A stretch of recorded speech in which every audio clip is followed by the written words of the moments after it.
What up, my fellow dorks? It is the Turtle Dork here with my man Disco Dork, and we are back reviewing Game of Thrones. We are leading up to the final season, season 8. So we have done our recap and review, our reaction of season 1. So moving forward, we're going to do something first a little of all, bit. shout out to everybody who watched those videos and commented and liked it and all that shit. Thank you for watching and thank you for the support. Sorry, you may proceed. Thank you. So moving forward, what we're going to do now, instead of doing an actual reaction, because we have already seen the entire series of Game of Thrones, and spoiler alert, we love it. What we're going to do now is basically we're just going to go back and just kind of give you a recap. Basically, we're going to watch every episode and then go back and just kind of give you a little 15 to 20 minute or just short review recap and give you some of our thoughts on that episode. And we're going to do this throughout leading up to the final season, to season 8. So it's January what? Yeah, as of this right now. As of this recording, hopefully whenever like this gets up, 4 months away. Yeah, as of right now, we're 4 months away into the final season. So we're starting season 2, episode 1. I don't have the name of the episode at hand right now, but episode 1 of season 2. Let's go ahead and get into this, man. All right, so we start off this episode. So the last season ended. The final shot of it was Daenerys having survived the fire and the birth of the dragon. The birth of the dragons, yeah. So when we pick up, though, we're back at King's Landing, and Joffrey is still a dick. Yeah, man, dude. This okay. So they're having these battles that he's kind of like just watching for his enjoyment. And they bring out this guy, I wrote his name down, Sir Dantis the Red of Holland. And he's kind of like this bumbling, baffling guy, can't put his armor on. And he asked him if he wants a drink. So he is basically about to just dump all this wine, basically going to kill him. And Sansa ends up saving him. But it's just like, I'm like, yo, Joffrey just starts this season off just being a fucking ass. And I'm like, he just picks up right where he left off. It's crazy. But you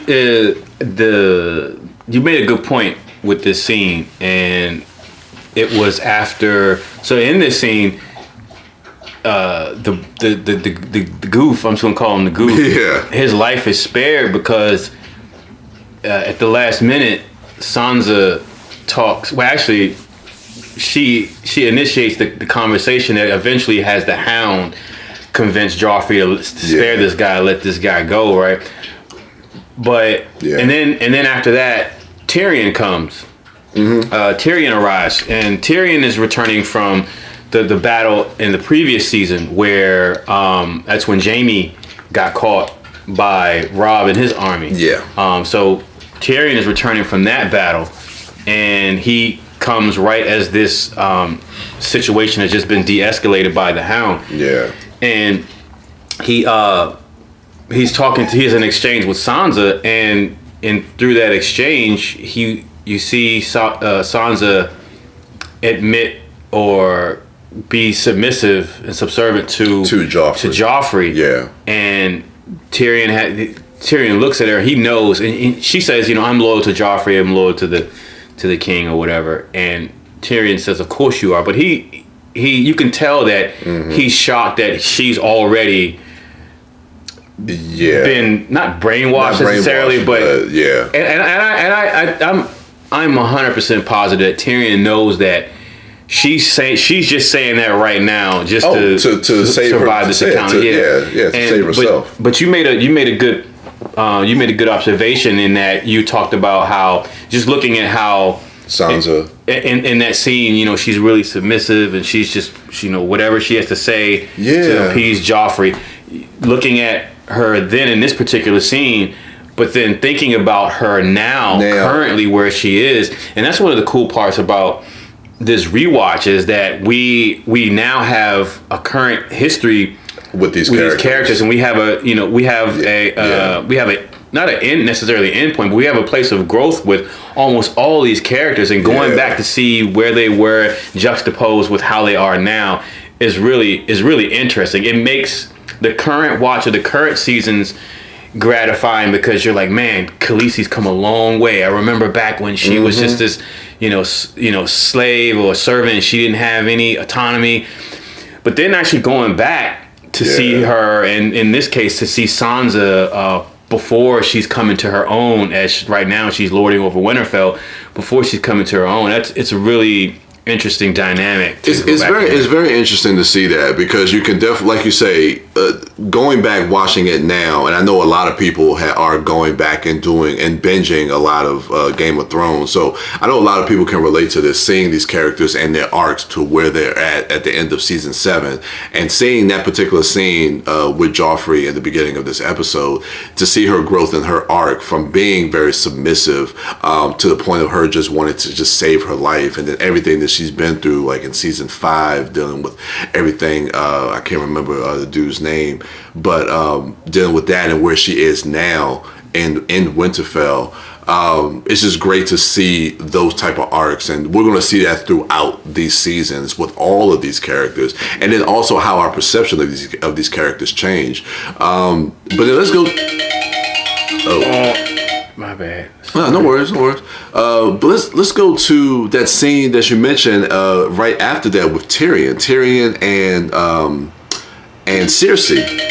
Well, after that scene is we go to Winterfell, and it's Bran. Bran is acting as Lord of Winterfell now because Robb is at war. Jon is at the Wall, or now he's north of the Wall, which we'll get to in a moment. And Sansa's in King's Landing, and Caitlyn is with Robb. Yeah, so Bran is actually the Lord of Winterfell at the moment, while Robb is at war. So it's a real short scene, but it is showing that while everyone's away doing all this stuff, fighting wars, prepping for war, dealing with all the crazy shit at Winterfell. Not Winterfell, King's Landing, stuff still has to be run like it normally is. Things still have to, business is still business as usual for the people of Winterfell. Yeah. And to see, and Bran has to shoulder all of that. And he's got his I guess that guy's a Meister. The guy that's with him, that older guy. Yeah, I can't remember exactly. He's got that guy with him to advise him, and you see their relationship and his mentorship to Bran, and how he's telling him, listening to people that you don't want to listen to is part of the job. You have to do that now. So you can see him grooming Bran, which I thought was pretty cool. But then we do go to that scene where Cersei's having to have a meeting with the small council, and Tyrion comes in. And then there's a meeting between she excuses everybody, and she has a meeting, one-on-one meeting with Tyrion once she finds out that Tyrion is the hand of the king, because she's not too happy with that, because their father is the hand of the king, but since he's at war with the Starks, he's pretty much given that job to Tyrion, and Cersei's not too pleased. No, she was tight as shit. It's like, get out! Like, all right. But they do come to an agreement as far as understanding that Joffrey is king, and they do try to get on the same page.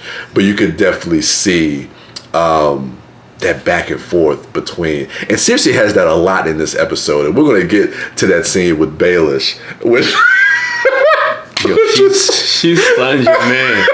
Yeah. Oh man, let's talk a little bit about Dany. That scene with Dany and her leading the Dothraki, and her kind of starting to really come into her own as a leader. Yeah. So the next scene is we catch up with Khaleesi and God of the Friend Zone. And Jorah. That's friends with God. Man, dude, they had that one moment, and she said that one line. I forget what he said. He was like I something. And I was like, man, you can't be saying that around this dude. So this is the first time we're seeing her since the end of season 1. Yeah. So now we see, when we catch up with her in the caravan, she's got the little baby dragon on her shoulder.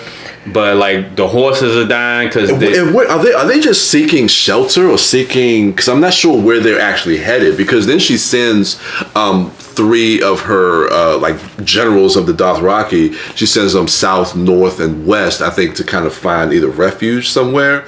But I don't know if they're actually heading specifically somewhere. They're supposed. I mean, she's trying to amass an army. Like she's trying to amass an army. Yeah. Which I don't. For some reason, like I didn't even realize that started way back, like in season 1. Season 1, right? But so she's trying to amass an army. I'm not sure. So I don't think that they have a specific destination. Yeah, I can't remember. If actually, they do because Jorah tells them like, we got 3 choices. We go one way, the goat people are gonna kill us and take your dragons. If we go to those by the sea, the Dothraki are gonna kill us and take your dragons. So this is the only way that we can go where we won't run into that type of harm and risk having your people killed and the dragons killed. So I just can't remember, but they're going somewhere specifically because the direction that they have to go to get there.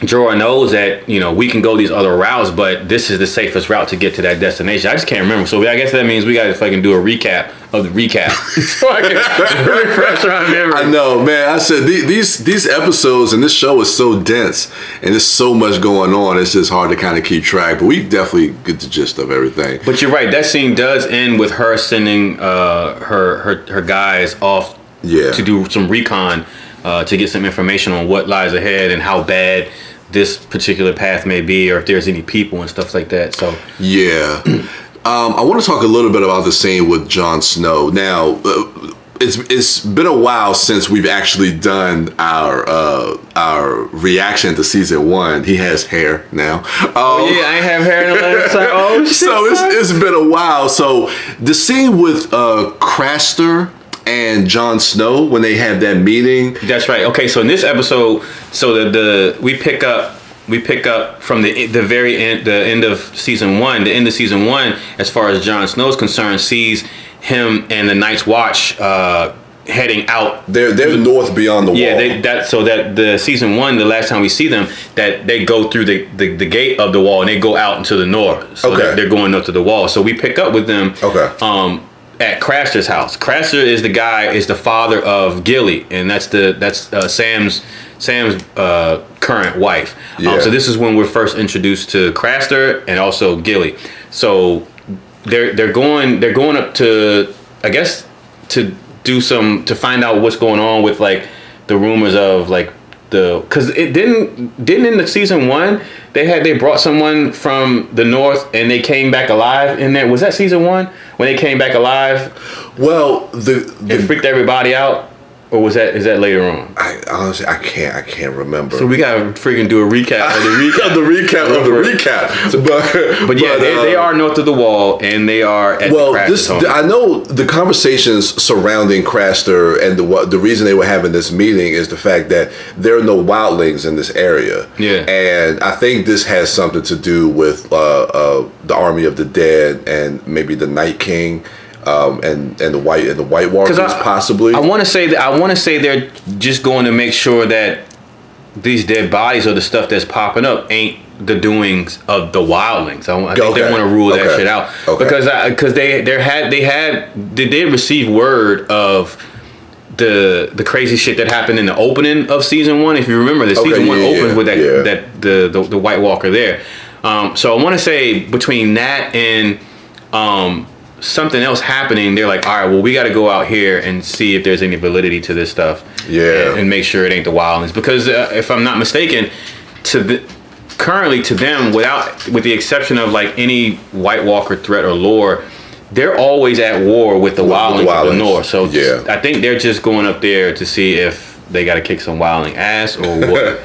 But anyway, you're right. They do come across Craster, who's a freaking asshole. Yeah, man, that dude is despicable. Absolutely despicable. But let's get into some of the meat of this episode, starting with Melisandre and the Lord of the Light and everything dealing with Stannis Baratheon, who he feels he's the rightful heir to the throne, being the brother of Robert Baratheon. So now that Robert has died, he's seeking to take over the throne at King's Landing. Right. So in this episode, if you don't remember, this scene starts with they're on the beach at night, and Melisandre, she's doing a some type of ritual or something where he had like Stannis has to pull a sword from fire, because that's the lore is that a sword would be pulled from the fire, and that sword is Lightbringer.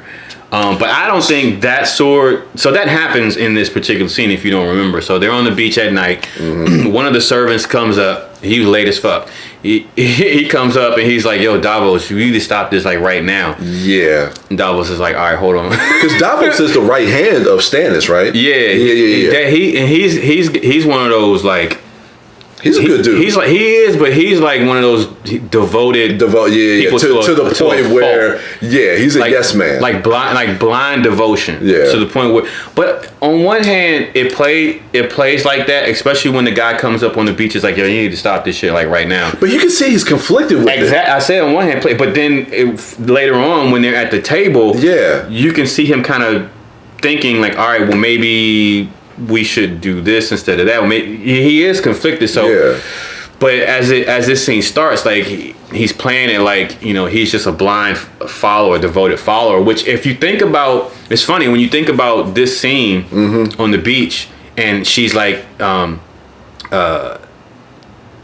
someone says something to the effect of him being led to. Oh, maybe that was the girl Una saying no. Someone said something to the effect of him misleading his army or his men or something like that. The guy said he's... Yeah, well, he was saying something to the point like, you need to stop this because Melisandre is going to lead him into a battle that he can't win. Right, but thinking forward to that one battle that he lost, and it was at her... Because remember, she said, all right, first you got to sacrifice your daughter, burn her alive, and then go fight this fight. We're going to get there. So that in season 2, like what was said there turned out to be true. Yeah. Because he ended up losing that battle and his fucking head. That's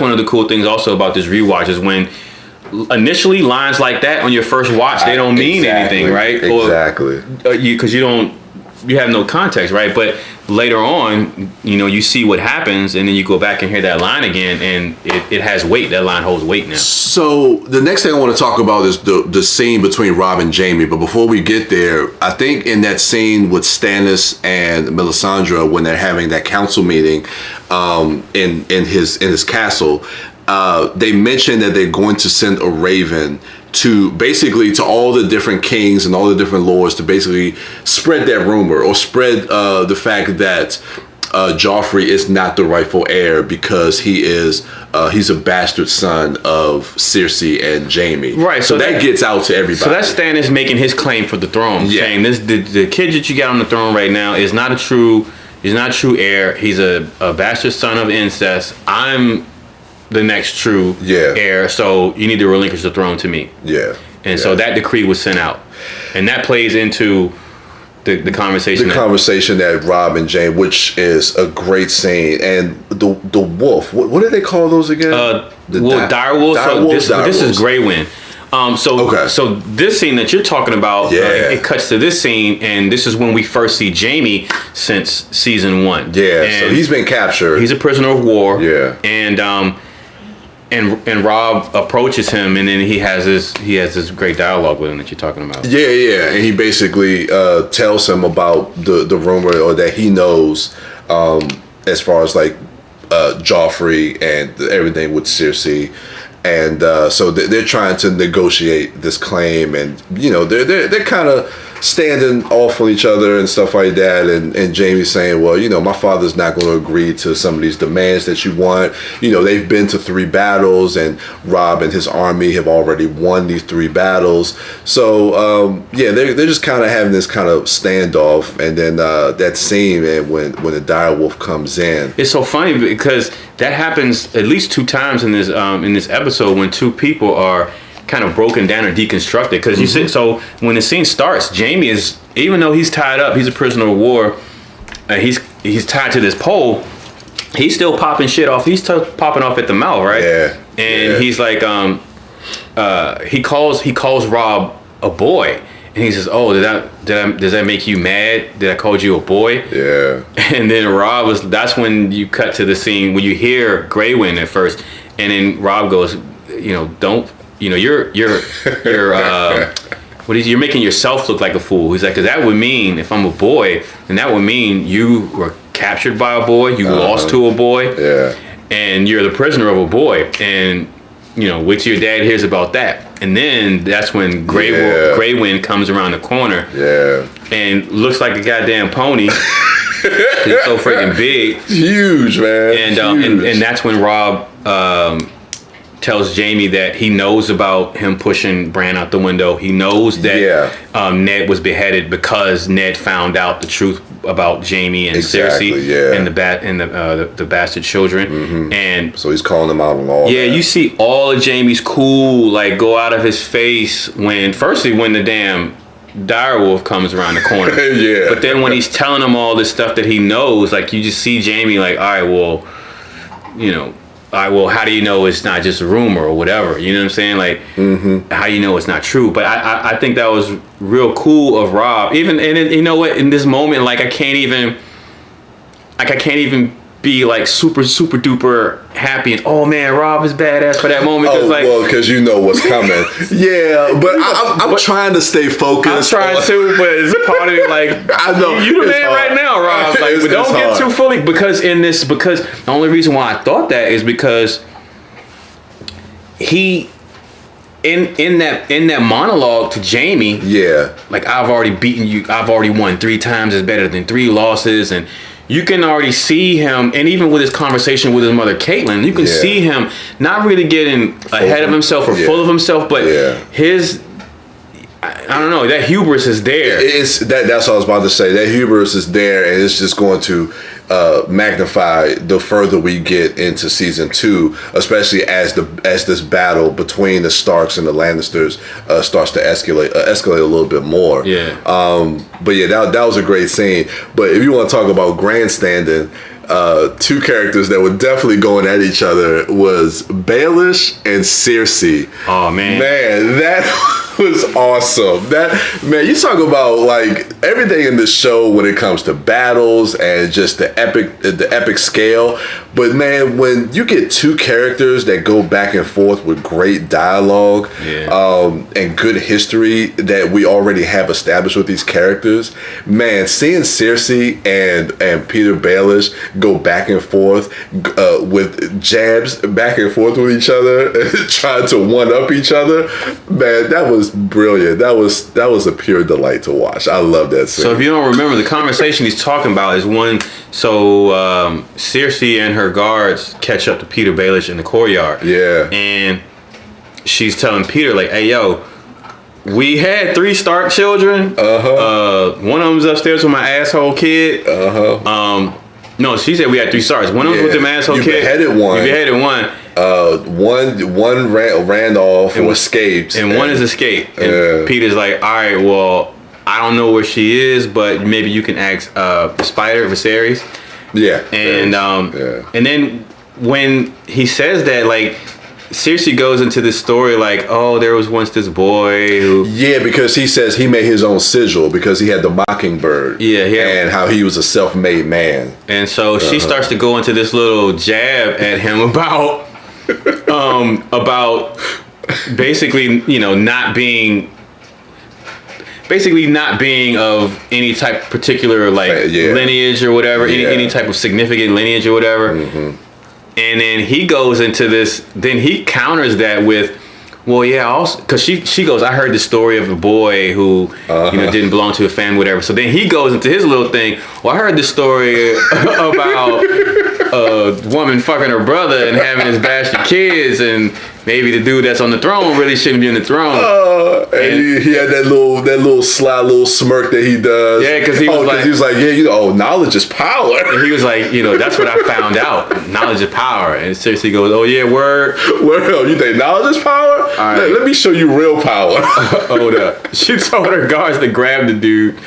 And then she's like, nah, I changed my mind. Let him go. Now take 3 steps back. Do the hokey pokey. Turn yourself around. And watch how I scare the shit out of Littlefinger. then she goes, no, power is power. Man, that scene And the dude who had the slickest tongue, he couldn't say shit. I know. He couldn't say shit. That shit was so funny, man. But you know what was some foresight, because you know how Petyr Baelish died in this past season. Oh, yeah. And then like when they grabbed him, she said slit his throat. I ain't even pick up on that shit. I was like, yo. Damn. I was like, man, season 2, they already foreshadowing what was going to happen to that dude. That's crazy. I didn't even pick up on that. That's dope. No, 2 more things, because I do want to talk about the last scene. Well, after this scene, we go back to Robb. That's what I want to talk about. He's writing his terms. He's having his squire or his help write the terms. Yeah. Of basically, y'all need to leave. Y'all need to turn over the throne to us. Y'all need to let me to rule the North or whatever, and we don't want no problems with nobody. So everything's coming down, and I think I think we're starting to see a little bit of the breadcrumbs of what's going to lead to, spoiler alert, the Red Wedding at the end of season 3, possibly. But he's building these alliances, and so he's talking to what's his name, Reek. Oh, Theon. So Theon is talking about, look, because he says we need ships. He's like, look, my father has ships. I can go. We can get some ships for you. So then the conversation that he has with Catelyn Stark, with his mother, about these alliances that he wants to form with Renly and with Renly Baratheon and with the Greyjoys to kind of shore up his army so that they can, go into this war against the Lannisters. But that conversation that he was having with Catelyn Stark about, and she said, you don't want to form an alliance with the Greyjoys. Like, she doesn't trust the Greyjoys because of what Eddard Stark had to rebel against them and whatnot. And of course Renly Baratheon and stuff like that. So I thought that was just an interesting conversation, because a lot of these things, I believe it was the Greyjoys. Well, we're getting too far ahead of ourselves, but these alliances that Robb is starting, these choices that he's starting to make, I think we're going to see moving forward in season 2, probably more so in season 3, how these start to kind of backfire against him. But I thought that was an interesting scene to see these alliances start to try to form. And that conversation he was having with his mother. Yeah. Well, really, it was Walder Frey that. The phrase, I'm getting them mixed up. It's the phrase, but they had to make an agreement with the phrase as well. It was all because of them going against the Lannisters. I mean, it was something he felt like he had to do. But so and then let's talk about the end of the episode, because we're trying to get where Arya. Oh no! Hold on. We gotta go to the throne room with Joffrey. And, you want to talk about that? Okay, another slap. Everybody get their licks in, man. Tyrion got his slap in. Cersei got his. Because he got that fucking slappable face. Like, you just see him, like, I just want to smack the shit out of you. And what I love is, like, 9 times out of 10, people wait till he talking like mid sentence before they hit him.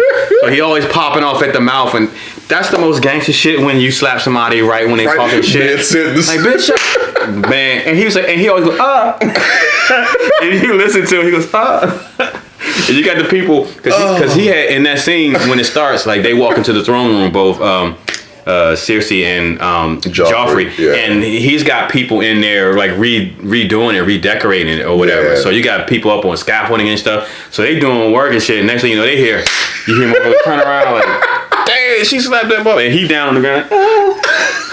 Like, I'm thinking, like, man, turn around, man, she about to get all y'all killed. That dude would be like, you just see that shit? All y'all die. I know. I was like, yo, y'all better get back to work. That's fun. That man was like, oh shit. Dang, oh man! But yeah, that was a cool scene too, because what I like about that scene though is, outside of him getting slapped in the face, is that with Cersei, there's few people on this show that put fear into her, right? And if they do put fear in her, these different people do it in different ways. But for me, what I find so compelling about this particular scene with Joffrey and the fear that you see in her face, because he says, what you just did is punishable by death. Yeah. And he says, you will never do that again, ever. And you can see in her face, even prior to that happening, the fact that conversation led up to her wanting to smack the shit out of him. Yeah. You can see in her where she's like, oh shit, like I have created a monster. And you can see her losing control of that monster. Yeah. And I kind of like that as far as, you know, as far as her being, I don't know, I was gonna say a villain or bad, but like in this goddamn show, man, everybody's fucking crazy. I know. Yeah. Anyway, I kind of like that in that, you know, she wanted this, she pushed for this thing, and then it's blowing up in her face, and it's going to continue to blow up in her face like worse than she could ever imagine. Also in this scene, I'm glad you brought this up and that we didn't skip past this scene, because this leads into the final scene when Joffrey talks about his father, Robert Baratheon, because he hears about the rumors about her and Jaime, and as far as like with him, Tommen, and his sister Myrcella, and are they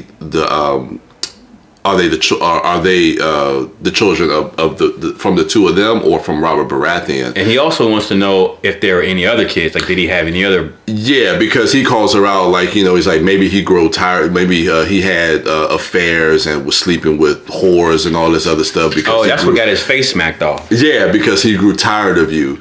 And then that leads into the final scene where we go to Petyr Baelish's brothel.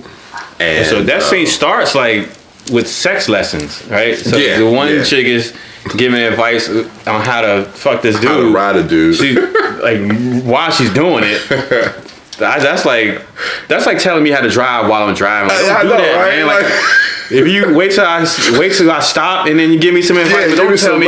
Give me some pointers after we done parked the car. I can't do this shit while I can't concentrate and do this while you telling me what to do, man. I'm trying to move. I'm trying to do what I'm doing. Anyway, it starts out like that. She's showing the new girl around, and then the King's guards come in. Yeah, and they got one dude hostage.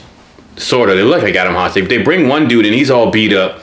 And then they grab a young lady with a baby. Yeah, with a baby out of one of the rooms. And then I guess one of the King's guards gives the guy the signal. And so he grabs the baby from her arms, pulls out a knife, and he's hesitant to do it. And so then he just takes his knife. You know, the camera does that thing where you're definitely not going to watch them kill a baby. Yeah. So the camera just kind of like pans to the left, and you hear the slice and just the reaction of the mother of the child. You know what has happened. Bro, I totally forgot that there was baby murder in this.